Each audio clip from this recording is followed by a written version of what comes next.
Ini akan membahas tentang manfaat dan batasan teori ekonomi mikro Islami, di mana dalam sebuah pembahasan mikroekonomi Islami, segala pembahasan yang ditujukan untuk melakukan explanation dan prediction didasarkan pada sebuah teori, di mana teori ini dibangun untuk menerangkan dari fenomena yang terjadi dalam suatu waktu dengan menggunakan hukum-hukum dasar dan beberapa asumsi yang terpenuhi.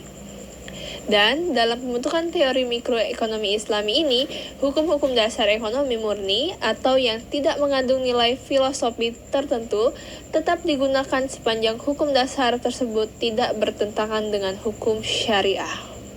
Economics versus Doctrine of Economics.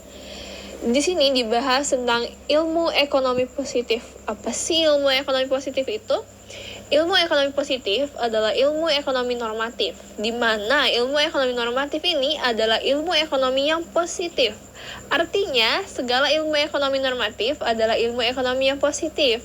Nah, ilmu ekonomi Islami memandang permasalahan ekonomi dapat dikelompokkan ke dalam dua hal. Yang pertama ada Science of Economics, dan yang kedua ada Doctrine of Economics. Ilmu ekonomi Islami adalah sistem ekonomi yang menjelaskan segala fenomena tentang perilaku dan pengambilan keputusan dalam setiap unit ekonomi dengan memasukkan data aturan syariah sebagai variabel independen.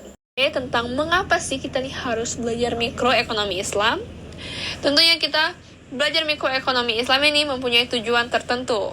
Salah satunya agar dapat mengetahui cara menerapkan prinsip ekonomi mikro Islami dalam pengambilan keputusan di pasar. Contohnya ada pasar, fungsi, dan equilibrium, di mana pasar adalah tempat atau keadaan yang mempertemukan antara demand atau pembeli dengan supply antara penjual. Sedangkan fungsi itu adalah hubungan antara variabel satu dengan variabel lainnya. Yang ketiga, keseimbangan yang terjadi dalam jangka waktu yang relatif lama dan dalam suatu kondisi adanya perpotongan permintaan dengan penawaran. Maka equilibrium tercipta apabila antara pembeli dan penjual tidak ada yang dizolimi. Bagian 2 ini ada kontribusi ekonom muslim klasik. Kontribusi ekonomi muslim klasik adalah pemikir-pemikir ekonomi muslim telah mengidentifikasi banyak konsep, variabel, dan teori ekonomi yang masih relevan. Nah, maka dari itu, sikap umat Islami terhadap ilmu dari Barat, termasuk ekonomi Islam versi konvensional. Maka ekonomi muslim tidak perlu terkesima dengan teori-teori Barat. Ekonomi muslim perlu mempunyai akses terhadap kitab-kitab klasik Islami. Di lain pihak, fuqaha Islami perlu juga mempelajari teori-teori ekonomi modern agar dapat menerjemahkan kondisi ekonomi modern dalam bahasa kitab Islami. Yaitu gambaran umum penentuan harga dalam mekanisme pasar, dalam teori penawaran dan permintaan. Mekanisme pasar dalam Islam yaitu penentuan harga yang dilakukan oleh kekuatan pasar, yaitu kekuatan permintaan dan kekuatan penawaran. Dalam konsep Islam, pertemuan permintaan dengan penawaran tersebut haruslah terjadi secara rela sama rela. Dalam surat An-Nisa ayat 29 Allah berfirman, "Hai orang-orang yang beriman, janganlah kamu saling memakan harta sesamamu dan jalan yang baril, kecuali dengan jalan perniagaan yang berlaku dengan suka sama suka di antara kamu.